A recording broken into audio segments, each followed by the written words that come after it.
Stell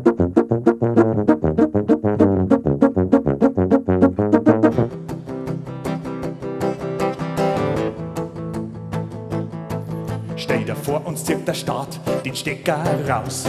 Dann gibt's keinen Strom mehr im ganzen Haus. Oh, oh, oh.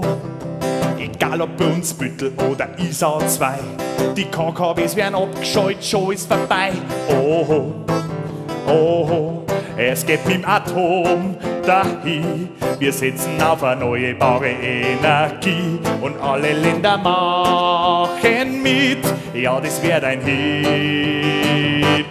Atomlos durch die Nacht, auch wenn's Windral ganz schön kracht. Atomlos, ganz genau, nie mehr einen Super-GAU. Danke.